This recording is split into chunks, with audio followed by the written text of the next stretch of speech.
Efesios 6, versículos 12 al 13 nos dice: porque no tenemos lucha contra sangre y carne, sino contra principados, contra potestades, contra los gobernadores de las tinieblas de este mundo, contra malicias espirituales en las alturas. Por tanto, tomad toda la armadura de Dios, para que podáis resistir en el día malo, y habiendo acabado todo, estar firmes. Muy buenos días, ejército de Dios. Les damos la bienvenida una vez más a otro encuentro de Sola Escritura. Esta mañana la palabra de Dios nos será traída por el hermano Frederick Altimira. Abre tu Biblia, prepara tu espada y estudiemos texto tras texto y precepto tras precepto. Dios les bendiga.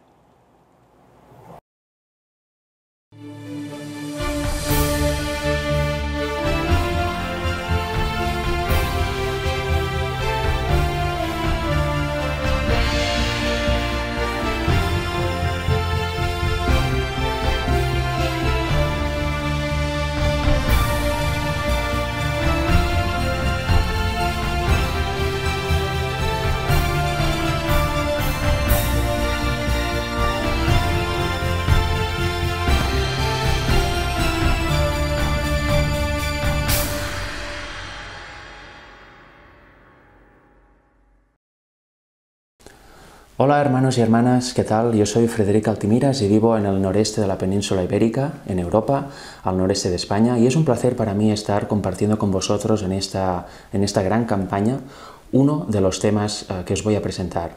En esta ocasión hay varias temáticas, varios títulos en donde se engloban los distintos temas que iréis viendo a lo largo de los distintos viernes y sábados. Uno de ellos es la lluvia tardía. Tenemos que hablar acerca del concepto de la lluvia tardía. Con lo cual, mi primer tema de esta gran campaña va a tratar precisamente alrededor de eso, de la lluvia tardía.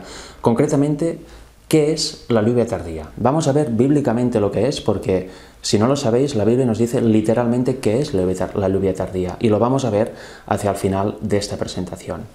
Antes, por eso, vamos a centrarnos en lo que era la lluvia temprana, lo que fue la lluvia temprana. Vamos a ver en qué estado estaban los apóstolos en aquel momento y qué tipo de estado mental, de carácter, etcétera, debían tener las personas en aquel momento para poder recibir la lluvia temprana, el derramamiento del Espíritu Santo en Pentecostés.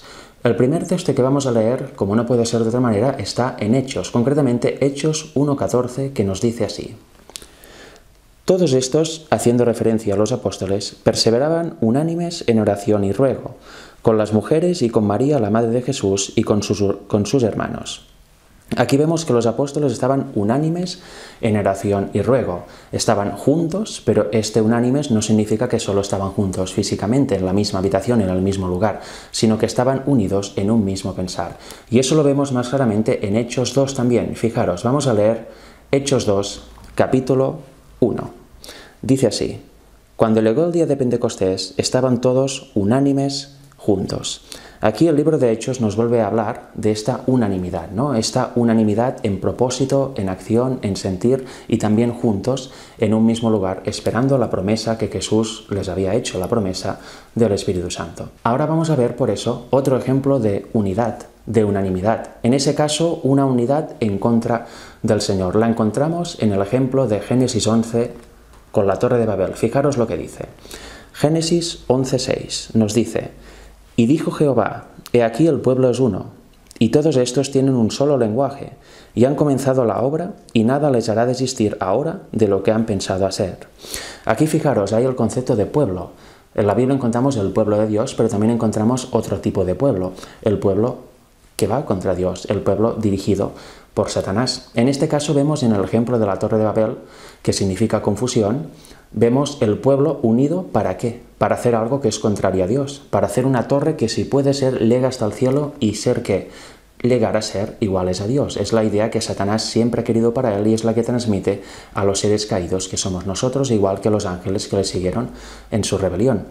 Aquí vemos un ejemplo, el pueblo unánime también en un mismo lugar y unido para un propósito, pero este propósito no es según la voluntad de Dios, es satánico. Con lo cual, eso debemos tenerlo claro. El pueblo ha de ser uno, ha de estar unánime, pero esta unidad ha de venir dada por estar en la verdad, por la verdad bíblica. Si nos unimos en algo que no es bíblico, o en herejías, o en tergiversaciones de las Escrituras, o en propósitos que son contrarios a la voluntad del Señor, esto no es una unidad correcta, no es una unidad de la que nos habla la Biblia para poder recibir la lluvia tardía y la unidad que tenían para recibir la lluvia temprana los primeros apóstoles, con lo cual eso hemos de tenerlo claro también. La unidad no significa yo creo algo, tengo seguidores y ahí está la unidad. No, no. Si lo que creo yo es en consonancia con la verdad y la gente que pueda estar conmigo cree esa misma verdad porque la Biblia así lo establece, entonces hay unidad y Dios está ahí. Pero si no, no está ahí, por muchas personas que puedan ser o por muy bien que puedan irnos las cosas. Fijaros, vamos a seguir leyendo un poquito más. Ahora vamos a leer Mateo 1:21 y nos dice así: y dará a luz un hijo y llamará su nombre Jesús, porque él salvará a su pueblo de sus pecados. Aquí tenemos, Jesús vino para salvar a su pueblo de sus pecados. Muchas veces decimos por inercia que somos pueblo de Dios, pero en realidad ser pueblo de Dios es aceptar lo que vamos a ver más adelante, es aceptar el Evangelio, aceptar el mensaje que Dios tiene para el mundo. Si no aceptamos este mensaje, si aceptamos una variante o aceptamos otras cosas o directamente rechazamos todo lo que tenga relación con la Biblia y nos vamos con otras filosofías o simplemente en lo que nos ofrece el mundo, entonces no somos pueblo de Dios. Y la profecía y el mensaje es para su pueblo. Si aceptamos el mensaje, llegamos a ser pueblo de Dios y luego entendemos la profecía y estamos preparados para la segunda venida. Pero si rechazamos el mensaje y creemos otro mensaje, no somos pueblo de Dios. Debemos siempre aceptar y creer lo que Dios nos dice en su palabra, tal cual lo dice de la manera en que Él nos lo dice, no a nuestra manera o a nuestra propia interpretación. Con lo cual aquí vemos, es parte del mensaje y parte importantísima del mensaje. Jesús vino ¿qué? A salvar a su pueblo de sus pecados. Si aceptamos la justicia de Cristo que nos imputa gratuitamente, entonces participamos de esta bendición que nos ofrece. Y luego, cuando la aceptamos, vamos empezando el camino de la santificación. Y este nos da su poder para resistir toda tentación que se nos presente. Por eso nos salva de nuestros pecados. No en nuestros pecados, sino de nuestros pecados. ¿Por qué? Porque por su poder podemos no ceder a la tentación, con lo cual dejar así de pecar. Y también por su sacrificio y su muerte paga por nosotros la culpa de todos los pecados que ya hemos cometido. Con lo cual es una salvación integral que Jesús nos da a nosotros, a las personas que nos sometamos a Él y que aceptemos su sacrificio. Nos da una salvación total del pecado, nos da una redención total del pecado. Ahora, en relación con esto, vamos a leer una cita de Ellen White. Fijaros, está en El Deseado de todas las gentes, página 767, párrafo 1. Nos dice así: los primeros discípulos salieron predicando la palabra, revelaban a Cristo en su vida, y el Señor obraba con ellos, confirmando la palabra con las señales que se seguían. Estos discípulos se prepararon para su obra. Antes del día de Pentecostés se reunieron y apartaron todas sus divergencias, estaban unánimes. Aquí lo vemos, antes de recibir la lluvia temprana, antes del Pentecostés, pusieron a un lado sus divergencias. No es que las dejaron de lado y aún estaban resentidos unos con otros o con ansias de poder o con ansias de ser mejor que el otro. No, no. Poner al lado significa que acabaron con esas divergencias. Llegaron a una unidad, a un amor entre ellos, con lazos realmente fraternales, sin rencores, sin pensar mal del otro, etc. Y nos sigue diciendo, creían la promesa de Cristo de que la bendición sería dada y oraban con fe. No pedían una bendición solamente para sí mismos, los abrumaba la preocupación por la salvación de las almas. Fijaros, creían la promesa que Cristo les había dado, creían tal cual Cristo les había dado la promesa, no se inventaron una promesa, no creyeron una variante de esta promesa, sino que creían exactamente las palabras que Cristo le dieron. Y no querían esta promesa para ellos mismos, para ser salvos ellos mismos, sino para poder explicar también el Evangelio, llevar el Evangelio al resto de personas y hacerlos conocer y partícipes de esta maravillosa verdad. No querían la luz para ellos, sino que lo querían para divulgar a los demás. Este es un punto también muy importante. Y nos sigue diciendo, el Evangelio debía proclamarse hasta los últimos confines de la tierra, y ellos pedían que se los dotase del poder que Cristo había prometido. Entonces fue derramado el Espíritu Santo y millares se convirtieron en un día. Fijaros, aquí tienen a los apóstoles, están pidiendo el poder que Cristo les había prometido, pero no lo pidieron tal como estaban, sino que antes ya habían hecho un trabajo previo. Habían entendido que debían estar unánimes, en un mismo sentir, que no podían tener divergencias, ni habladurías de unos de los otros, ni caerse mal el uno con el otro. No había nada de eso. Todo esto es satánico, es mundano, lo vemos en todo lado, también en las iglesias, en los grupos. Pero para recibir la lluvia temprana, la promesa que Cristo les había prometido, debían tener un carácter totalmente diferente al que tenemos cuando nos dejamos llevar por nuestra carne. ¿Veis qué importante, no? Porque lo que fue la lluvia temprana tiene que ser en la lluvia tardía. Muchas veces, como ellos hicieron los apóstoles, pedían esta promesa, nosotros pedimos la lluvia tardía, la queremos, pero nuestro carácter sigue igual de vil y nuestras relaciones con hermanos y con el prójimo siguen igual de mal. Entonces, ¿cómo esperamos recibir esta bendición, verdad? Vamos a seguir leyendo ahora el versículo siguiente, el versículo 2 de la página 767 del Deseado de todas las gentes. Nos dice así: así también puede ser ahora. Como he dicho, como fue antes, puede ser ahora. En vez de las especulaciones humanas, predíquese la palabra de Dios. Pongan a un lado los cristianos sus disensiones y entréguense a Dios para salvar a los perdidos. Aquí vemos otro punto. En vez de especular continuamente acerca de la palabra de Dios o acerca de otros temas, creamos la palabra de Dios. Creamos eso, no caigamos en más especulaciones, porque así se genera división y se generan múltiples átomos independientes que a nada bueno llevan. Es lo contrario a la unidad que Dios nos pide. Y nos dice: pongan a un lado los cristianos sus disensiones y entréguense a Dios para salvar a los perdidos. Pidan con fe la bendición y la recibirán. El derramamiento del Espíritu en los días apostólicos fue la lluvia temprana, y glorioso fue el resultado, pero la lluvia tardía será más abundante.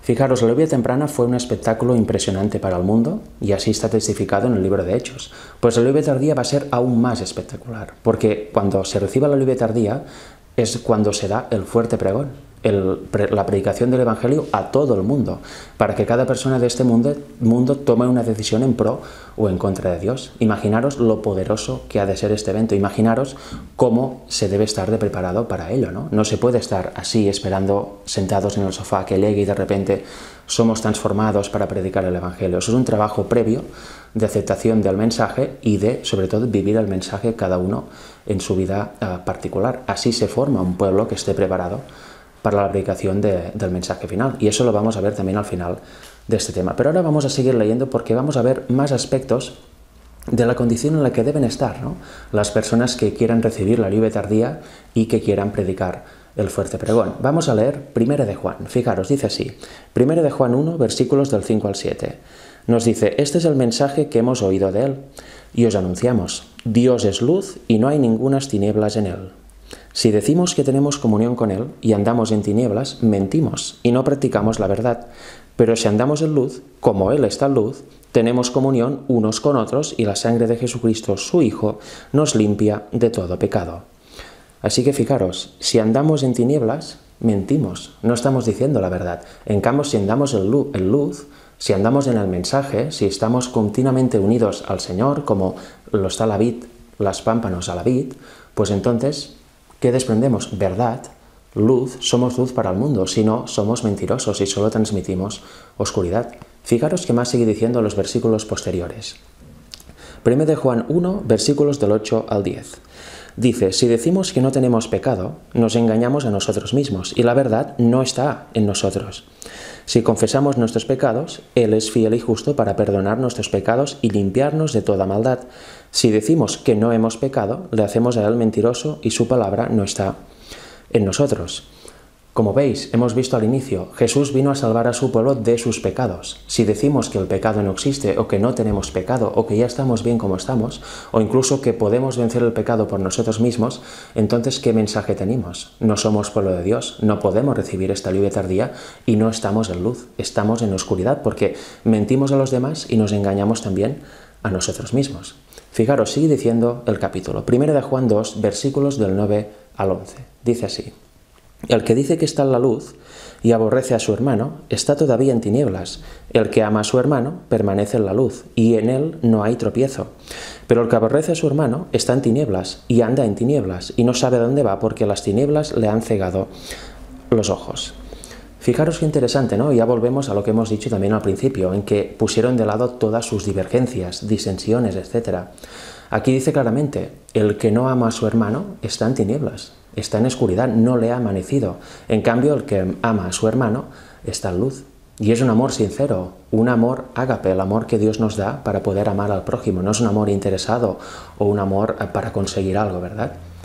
¿Os dais cuenta que tantas veces, ¿no?, estudiamos el mensaje, queremos la Biblia tardía, vamos a la iglesia, etcétera, predicamos, pero ¿cómo estamos? ¿Amamos a nuestros hermanos o tenemos rencillas por ahí con algunos? ¿Tenemos rencor? ¿Tenemos incluso odio hacia los hermanos? ¿Nos llevamos bien con todos o no? Si alguien no se lleva bien con nosotros, ¿nosotros tampoco nos llevamos bien con él o ella? ¿Les guardamos rencor por ese motivo? ¿O siempre estamos amando como Jesús hizo a la humanidad, a los hermanos? Eso es para pensar también, porque es una condición en la que está el pueblo de Dios cuando predica el fuerte pregón. Si no está en esta condición, ¿qué mensaje va a dar, verdad? Es otro punto que debemos tener en cuenta y es un punto muy familiar y muy común, ¿verdad? Porque todo el mundo ha tenido rencillas, ha tenido peleas, ha tenido problemas, pero la clave es cómo se solucionan, ¿no? Si no se solucionan o se deja aquella frase tan típica, ¿no?, que el tiempo lo cura todo, entonces no estamos en luz, estamos en tinieblas. Porque aún está en nuestro interior esta semilla que en el momento adecuado va a brotar de odio o maledicencia al hermano. Debemos amar al prójimo, al hermano. No debemos estar en tinieblas y tener problemas o odiar o sentir rencor por los hermanos. Vamos a seguir leyendo ahora Gálatas 5, que va en la línea que estamos siguiendo. Gálatas 5, versículos del 13 al 15, nos dice: porque vosotros, hermanos, a libertad fuisteis llamados, solamente que no uséis la libertad como ocasión para la carne, sino servíos por amor los unos a los otros. Porque toda la ley en esta sola palabra se cumple: amarás a tu prójimo como a ti mismo. Pero si os mordéis y os coméis unos a otros, mirad que también no os consumáis unos a otros. Aquí lo vemos claro de nuevo. Tenemos libertad, ¿verdad? Tenemos libre albedrío, pero no debemos usar este libre albedrío para seguir las tendencias que tenemos en la carne, en definitiva, para pecar continuamente, para dejar rienda suelta a esas tendencias y pelearnos con el prójimo de cualquier manera que sea y dejar en definitiva fluir la carne hacia nuestra mente. Debemos resistir las tentaciones y con la ayuda del poder de Dios es posible, pero si usamos el libre albedrío para dejar rienda suelta a nuestra carne, para ser una persona como cualquier otra en este mundo que no conoce de Cristo, entonces, ¿qué estamos haciendo? No somos pueblo de Dios así. Por eso solo con el amor de Dios en nosotros podemos amar al prójimo. Y por eso con este amor no se nos ocurrirá nunca pues robar al prójimo, envidiarlo, etcétera, etcétera. No tendremos rencor hacia el prójimo ni divergencias con el prójimo. Tendremos solo amor por él o por ella. Aunque esta otra persona con nosotros sí que tenga rencor o tenga algo en su corazón que haga que le caigamos mal. Nosotros en nuestro corazón debemos tener el amor de Dios. No debemos estar continuamente con rencores, con divergencias, etc. Y esta campaña quiere mostrar precisamente una unidad también de fe y también una unidad fraternal entre los hermanos que estamos aquí predicando y también entre los muchos que seguramente veréis estos vídeos. No podemos mordernos los unos a los otros. No puede ser uno aquí, uno allá, uno predica una cosa, el otro algo opuesto. No, debemos unirnos en la verdad bíblica y así es como Dios bendice y forma un grupo alrededor de la faz de la tierra, todos creyendo unas mismas verdades y predicándolas también con amor fraternal. Y eso es lo que queremos transmitir sobre todo en esta campaña. Fijaros, vamos a seguir leyendo ahora, vamos a leer Juan 17 del 1 al 3 y luego unos versículos más de este capítulo, porque nos va a mostrar el propio Jesús cómo llegamos a ser uno, ¿no? Eso no es despertarse un día y decir voy a ser uno con los hermanos, no, es un proceso interior que debemos tener y debemos hacer con la ayuda del Señor. Fijaros, dice así: estas cosas habló Jesús y levantando los ojos al cielo dijo: Padre, la hora ha llegado, glorifica a tu Hijo, para que también tu Hijo te glorifique a ti. Como le has dado potestad sobre toda carne, para que dé vida eterna a todos los que le diste. Y esta es la vida eterna, que te conozcan a ti, el único Dios verdadero, y a Jesucristo, a quien has enviado. Aquí tenemos lo primero, debemos conocer al Padre y a su Hijo Jesucristo, eso es la vida eterna. Y conociéndolos, de seguro que nuestro carácter cambia y nuestros pensamientos cambian. Pero vamos a seguir leyendo un poco más. Los versículos 4 y 5 dicen: Yo te he glorificado en la tierra, he acabado la obra que me diste que hiciese. Ahora pues, Padre, glorifícame tú al lado tuyo con aquella gloria que tuve contigo antes que el mundo fuese. Cristo, aquí vemos, quiere volver a tener la gloria que tenía antes con el Padre, antes de humanarse, cuando era solo hijo de Dios, cuando solo tenía naturaleza divina. Aquí cuando habla ya tiene también naturaleza humana, ¿no? Nuestra naturaleza humana. Y pide que lo glorifique a Él, pide a su Padre que lo glorifique de nuevo con la gloria que tenía antes, ¿verdad? Ahora vamos a leer el versículo 11 de este mismo capítulo, que nos dice así. Y ya no estoy en el mundo, mas estos están en el mundo, y yo voy a ti, Padre Santo, a los que me has dado, guárdalos en tu nombre, para que sean uno así como nosotros.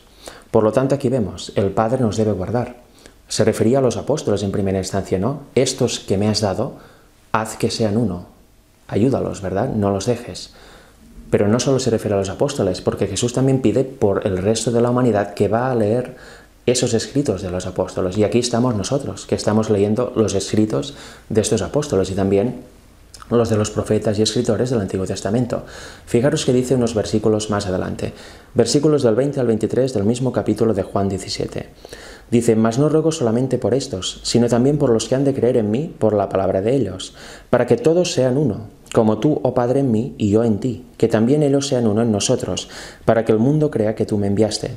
La gloria que me diste yo les he dado, para que sean uno, así como nosotros somos uno, yo en ellos y tú en mí, para que sean perfectos en unidad, para que el mundo conozca que tú me enviaste y que los has amado a ellos como también a mí me has amado.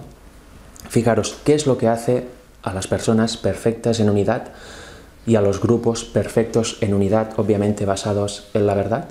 Cristo morando en nosotros. Como dice Colosenses, Cristo en vosotros, esperanza de gloria.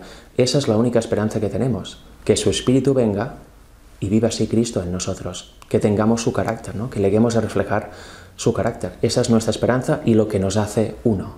Si tenemos otras creencias al respecto de eso, o no tenemos en cuenta que realmente sin la ayuda celestial, sin Cristo formado en nosotros, no podemos ser uno, entonces nunca seremos uno. Se irán formando grupos disgregados por todo lado, pero nunca habrá el Espíritu de Cristo en ellos. Nunca tendrán la bendición completa del Señor. Eso es muy importante también. Unidad, ¿cómo? Unidad en esto. Unidad con Cristo formado en nosotros. Fijaros, vamos a leer ahora una cita en Hechos de los Apóstoles, página 31, párrafo 4, que nos habla del momento de Pentecostés. Nos dice así: la ascensión de Cristo al cielo fue la señal de que sus seguidores iban a recibir la bendición prometida. Habían de esperarla antes de empezar a hacer su obra. Cuando Cristo entró por los portales celestiales, fue entronizado en medio de la adoración de los ángeles. Tan pronto como esta ceremonia hubo terminado, el Espíritu Santo descendió sobre los discípulos en abundantes raudales, y Cristo fue de veras glorificado con la misma gloria que había tenido con el Padre desde toda la eternidad. El derramamiento pentecostal era la comunicación del cielo de que el Redentor había iniciado su ministerio celestial. De acuerdo con su promesa, había enviado el Espíritu Santo del cielo a sus seguidores, como prueba de que como sacerdote y rey había recibido toda autoridad en el cielo y en la tierra y era el ungido sobre su pueblo. Fijaros, Cristo ascendió al cielo y luego tuvo lugar esta ceremonia, ¿no? Que Cristo mismo le pide al Padre en Juan 17. Glorifícame tú con la gloria que antes tuve. Esta ceremonia se dio, fue glorificado de nuevo con la gloria que antes tuvo con el Padre, vuelve a estar al lado del Padre. Y luego, ¿qué sucede? Envía el Espíritu Santo del cielo, envía su Espíritu como promesa a los apóstoles para que éstes prediquen el mensaje a lo largo y ancho del mundo. Y esta es la promesa que tenemos también para la finalización de la predicación del Evangelio, para la finalización del plan de redención, esta lluvia tardía prometida. Y ahora que hemos visto brevemente, pero sí que creo que con bastante claridad, la condición espiritual y mental y de carácter también que han de tener las personas que realmente quieren ser pueblo de Dios, hemos visto las características del verdadero pueblo de Dios, entonces vamos a ver qué es la lluvia tardía, ¿no? Porque de eso trata el tema. Este es el título del tema, ¿qué es la lluvia tardía? Vamos a ver una cosa que ya he mostrado en algunos temas de mi canal, pero seguramente muchos de vosotros o no los habréis visto porque no nos conocemos, o simplemente no habréis investigado el tema y no habéis descubierto esta preciosa gema de verdad. Yo lo descubrí en unos sermones del pastor A.T. Jones cuando estudio el mensaje de 1888. En una predicación suya aparece esta perla que os quiero compartir. Realmente a mí me impactó y creo que a vosotros también os impactará. Porque realmente la Biblia nos muestra, sobre todo yendo al original, nos muestra claramente qué es la lluvia tardía, ¿verdad? Porque mucha gente puede pensar, bueno, que es un espectáculo de luces, truenos y rayos, o que de repente viene algo y la gente es poseída y van a dar el fuerte pregón, o que es algo casi sobrenatural, ¿no? Algo impactante, como nos muestran las películas de Hollywood. Pero no, la lluvia tardía es algo mucho más simple, y así se muestra cómo actúa el Señor, siempre con este equilibrio, con esta tranquilidad, con este sosiego. No es autor de grandes espectáculos como nos podemos imaginar y como nos muestra Hollywood y el diablo, sino que es otra cosa. Fijaros, ¿qué es la lluvia tardía? Para ello debemos ir a Joel capítulo 2. Nos dice, Joel capítulo 2 versículo 23, vamos a leerlo en español y luego vamos a leer un par de palabras en el original hebreo. Y ahí os vais a dar cuenta del mensaje que hay ahí.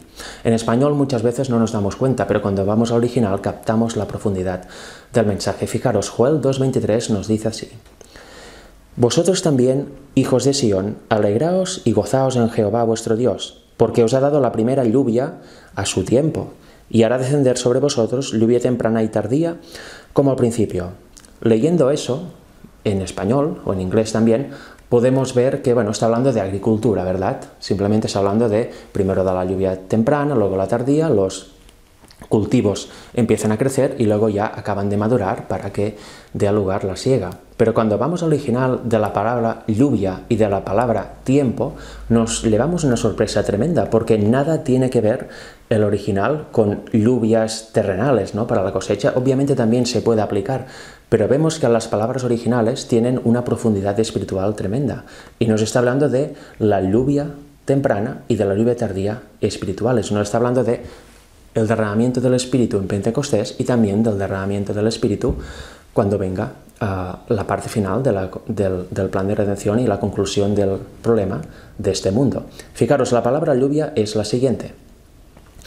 La palabra lluvia es el Strong H4175, que es la palabra moré, como estáis viendo, y dice arquero, también maestro o enseñanza, también lluvia temprana. Y nos hace ver la palabra H3138, que es la siguiente, es lloré, participio activo de H3384, que significa salpicar, rociar, y de aquí, de este salpicamiento, de este rociamiento, pasamos a ¿qué? A chubasco, o lluvias de otoño, también lluvia temprana. Con lo cual, ¿qué estamos viendo aquí? La palabra lluvia no se está refiriendo solo a la agricultura. Cuando vamos al original vemos que se está refiriendo a que es un maestro o una enseñanza, un instructor que nos da una enseñanza. Eso es la lluvia. ¿Y qué significa la raíz? ¿No? Ya lo hemos visto. Una enseñanza, un maestro que primero nos salpica, nos rocía, pero luego acaba en un gran chubasco, acaba en una gran inundación.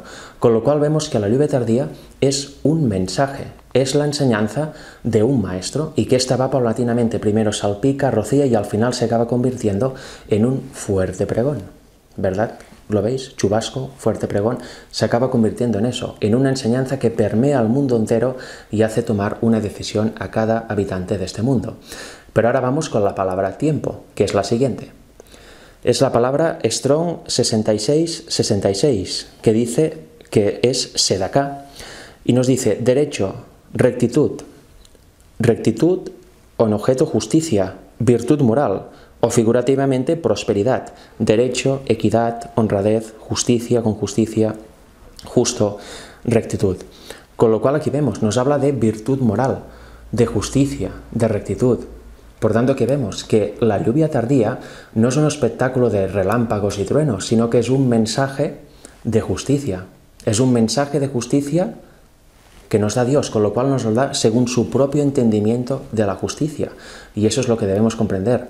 Es un instructor en justicia que nos da un mensaje acerca de la rectitud moral, de la virtud moral, de la justicia según Dios nos la explica en la Biblia. Es el mensaje del tercer ángel, es el Evangelio eterno. Y eso lo vamos a ver en un momento. Pero veis qué maravilla cuando se va al Strong, al original, un texto que a priori no tiene mucho, sí que se pueden sacar conclusiones, etc. Cuando se va al original te das cuenta que la lluvia temprana y tardía, sobre todo, es un mensaje de un instructor de justicia. Y el mensaje es, obviamente, según la justicia y sobre la justicia. Y ahora vamos a leer unas cuantas citas que nos van a aclarar también el concepto, porque cuando yo lo descubrí me di cuenta que Elena White también habla de esto y me sorprendió con la claridad y la similitud que habla con respecto a Joel, ¿verdad?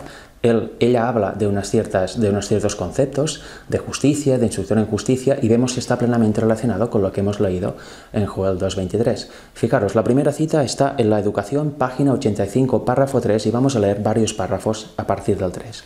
Nos dice así: fiel a su promesa, el ser divino, exaltado en las cortes celestiales, este ser divino es Cristo, obviamente, impartió algo de su plenitud a sus seguidores de la tierra.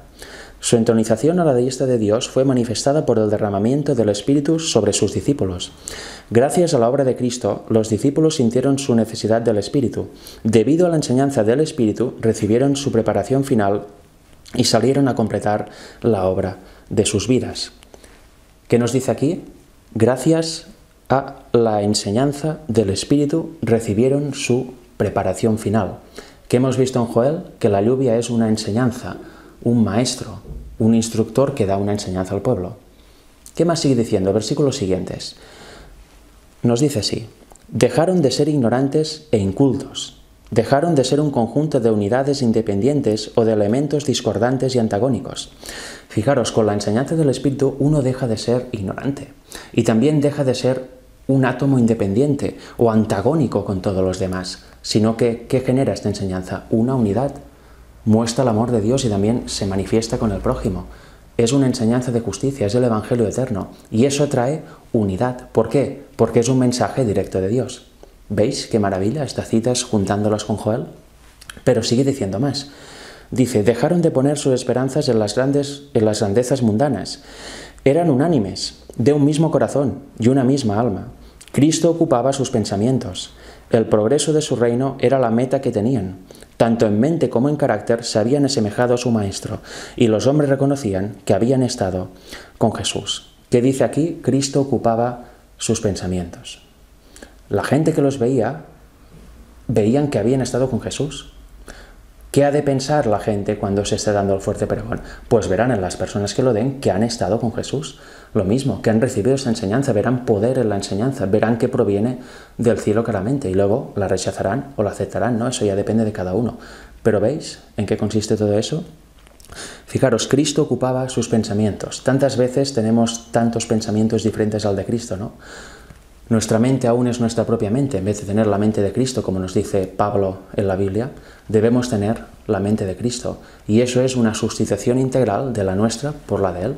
Nuestro carácter cambia, nuestros pensamientos cambian, nuestros objetivos cambian. Si no, seguimos siendo del mundo, por mucho que leamos la Biblia, prediquemos o guardemos el sábado incluso.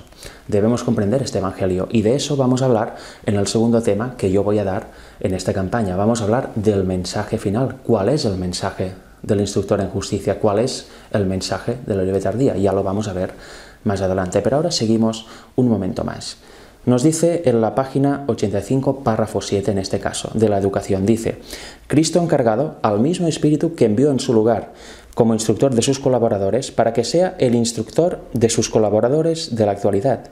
Y aquí yo estoy con vosotros todos los días hasta el fin del mundo. Es su promesa. Fijaros, el Espíritu que envió en Pentecostés era el instructor de aquella gente en Pentecostés, pero ahora resulta que envía al mismo para instruirnos a nosotros en la actualidad. Es el mismo instructor, el mismo Espíritu, y Él mismo nos lleva esa enseñanza para capacitarnos para poder dar el fuerte pregón y que se termine la historia de pecado de este mundo. ¿Lo veis qué palabras que usa? Instructor. Ahora va a usar en la siguiente cita también maestro. ¿Veis cómo conjuga todo con la idea que nos muestra Joel 2.23 cuando analizamos la palabra lluvia y tiempo en el Strong, en el original? El mismo instructor de Pentecostés es el mismo instructor que ahora nos da el mensaje final y que nos capacita para vivirlo y poder predicarlo y compartirlo con los demás. Sigamos leyendo. Fijaros ahora en la educación, página 252, párrafo 6 y página 253, párrafo 1. Nos dice así: He aquí, dice, he puesto delante de ti una puerta abierta la cual nadie podrá cerrar. Clama a mí y yo te responderé. Te haré entender y te enseñaré el camino en que debes andar. Sobre ti fijaré mis ojos. He aquí yo estoy con vosotros todos los días hasta el fin del mundo. Como la preparación más elevada para vuestro trabajo, os aconsejo las palabras, la vida y los métodos del príncipe de los maestros. Os ruego que lo consideréis. Él es vuestro verdadero ideal.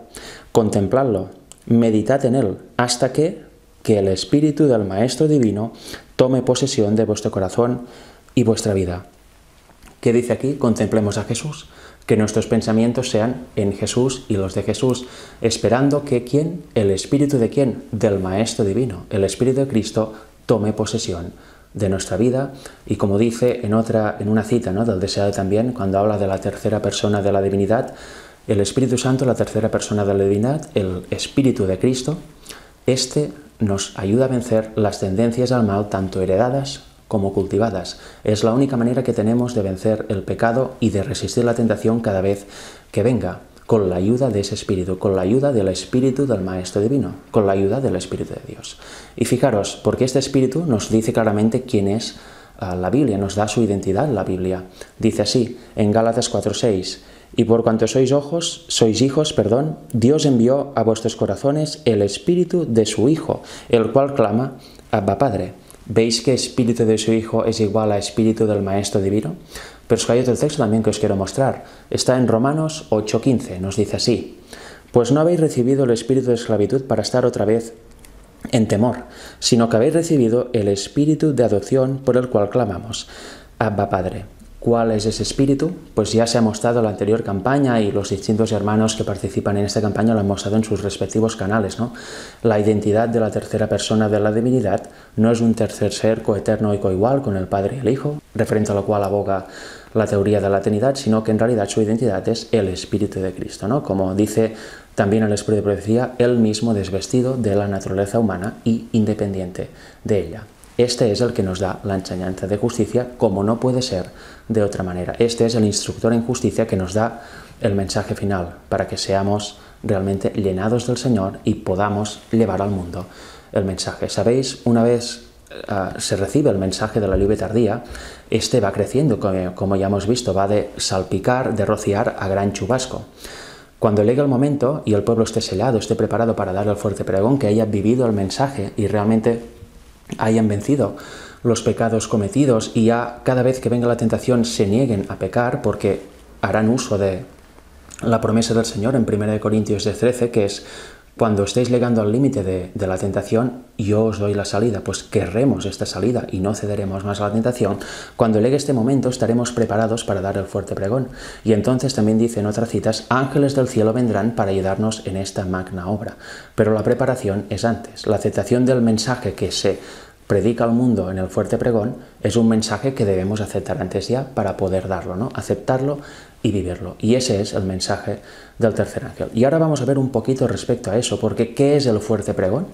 ¿Cuál es el mensaje del fuerte pregón? De eso vamos a hablar a nivel general en el siguiente tema, porque se puede enfocar desde muchas áreas y hay mucho que profundizar y hablar, pero como solo hay un tema más por mi parte, vamos a verlo de forma general, pero engloba desde la naturaleza humana que adoptó Jesús hasta la victoria sobre el pecado, ¿no? Es todo un escalón tras otro, un peldaño tras otro, de verdades para llegar a tener en su totalidad el Evangelio y vivirlo de esta forma, ¿no? Si falla un peldaño y creemos erróneamente en un peldaño, ya no podemos tener el Evangelio y ya nos desviaremos en algún punto. Pero ahora vamos a leer brevemente en unas citas qué es el mensaje del tercer ángel, ¿no? ¿Cuál es este mensaje, esta instrucción en justicia que nos da el Espíritu del Maestro Divino? Fijaros, vamos a leer Testimonios para los Ministros, página 91 en adelante. Nos dice así. En su gran misericordia el Señor envió un preciosísimo mensaje a su pueblo por medio de los pastores Waggoner y Jones. Fijaros, el Señor envió ¿qué? Un preciosísimo mensaje a estos dos pastores, Waggoner y Jones, antes de 1888. ¿Y quién envía el mensaje? El Señor. Con lo cual, ¿hay error en este mensaje que envía el Señor? ¿Hay error en esta instrucción en justicia que ya envió el Señor para que lo predicaran al pueblo a Waggoner y Jones? No, no hay error en ninguna de sus áreas. Porque hoy en día está muy de moda decir, bueno, de Waggoner y Jones sí, la justicia por la fe sí, pero el tema de la naturaleza humana de Jesús estaban errados. En aquello también iban agarrando según qué parte les interese. Pero la realidad es que el mensaje es integral y es enviado por Dios, con lo cual el correcto entendimiento de la naturaleza humana de Jesús también está en lo que ellos predicaban, junto con todo lo demás. Si creemos una variante o un error respecto a eso, que es la base del mensaje y del Evangelio, no vamos a obtener nada, no vamos a obtener bendición y estaremos engañados, estaremos predicando otro Evangelio, el cual nada tiene que ver con la instrucción en justicia que nos da el Espíritu Santo. Fijaros, sigue diciendo, este mensaje tenía que presentar en forma más destacada ante el mundo al sublime Salvador, el sacrificio por los pecados del mundo entero. Presentaba la justificación por la fe en el garante. Invitaba a la gente a recibir la justicia de Cristo, que se manifiesta en la obediencia de todos los mandamientos de Dios. Cuando recibimos esta justicia, ¿qué hay como consecuencia, como fruto? Guardar de corazón todos los mandamientos de Dios. ¿Y qué quiere decir guardar los mandamientos de Dios? No hacerlo con nuestro propio esfuerzo, sino hacerlo con el poder de Dios. Significa no volver a pecar más, no ceder a la tentación cada vez que se presente, porque si cedemos ya no estamos guardando los mandamientos, estamos transgrediendo uno o varios. ¿Veis qué mensaje tan potente? Y sigue diciendo, este es el mensaje que Dios ordenó que fuera dado al mundo. Es el mensaje del tercer ángel que ha de ser proclamado en alta voz y acompañado por el abundante derramamiento de su espíritu. ¿Cuál es el mensaje que Dios ordenó que fuera dado al mundo? El mensaje de la justicia por la fe, el Evangelio puesto en el marco correcto, en un marco diferente al de Lutero, que muchas veces gente confunde la justicia por la fe de Lutero con la de 1888 y está a años luz. Este es el mensaje puesto en su marco correcto. Como veremos ahora, es el mensaje que prepara a un pueblo para resistir en el gran día de Dios. Es el mensaje, la instrucción en justicia que hemos visto, que nos habilita para vencer el pecado. Es el mensaje que nos lleva a la salvación. ¿Veis qué interesante? Y tantas veces, aprovechando Apocalipsis 18, mucha gente está poniendo otros mensajes en su lugar, o dice que este mensaje es complementario con el que ellos predican ahora como teóricamente nueva luz.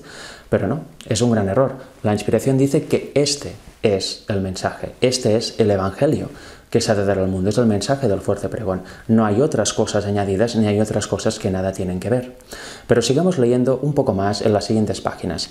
Ahora vamos a leer en la página 93, párrafo 1, nos dice: a menos que haga de la contemplación del exaltado Salvador la gran ocupación de su vida, y por la fe acepte los méritos que tiene el privilegio de reclamar, el pecador no tendrá mayores posibilidades de ser salvado de las que Pedro tenía de caminar sobre las aguas sin mirar constantemente a Jesús.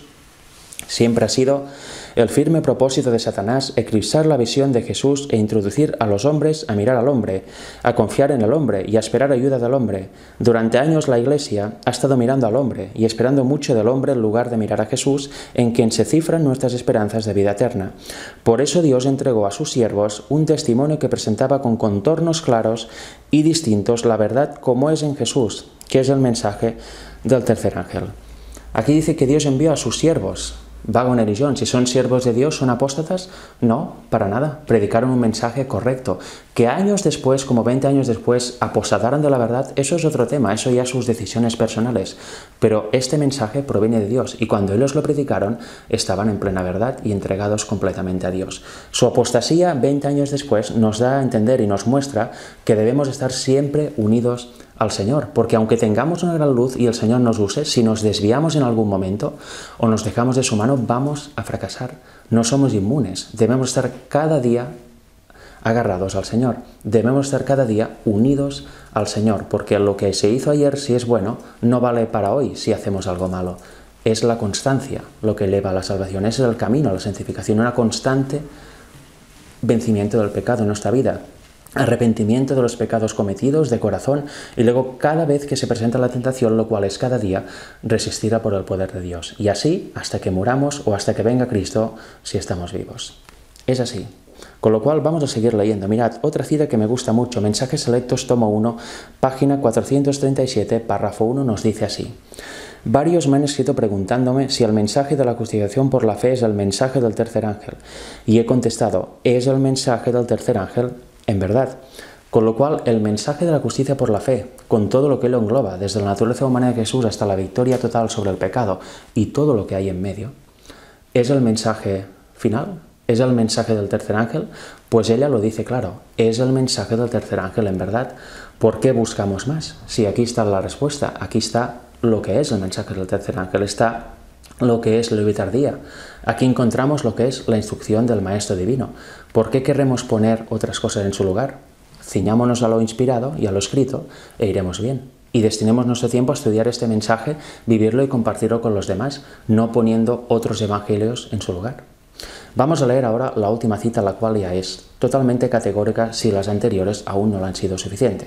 Dice así, en Materiales de 1888, página 1814, nos dice: Dios ha levantado al hermano Jones y al hermano Waggoner para proclamar al mundo un mensaje que prepara un pueblo capaz de sostenerse en el día de Dios. Así que fijaros, Dios ha preparado o preparó al hermano Waggoner y al hermano Jones. ¿Quién los preparó? Fue el Señor. ¿Fue cosa de ellos? ¿Fue una especie de conspiración entre Elena White y ellos? No, fue Dios quien los preparó. ¿Y en qué consiste este mensaje? Es el mensaje, el único mensaje, es la instrucción en justicia por parte del Espíritu del Maestro Divino que prepara a un pueblo para resistir en el gran día de Dios. En definitiva, es un mensaje que prepara al pueblo para ser sellado y para dar el fuerte pregón y que así se termine el plan de redención. ¿Veis qué importante? Con lo cual, bien, hoy hemos visto esta introducción al mensaje. Un poco de qué trata. Hemos visto que eso es la lluvia tardía. No es un espectáculo de rayos, luces y demás, y truenos.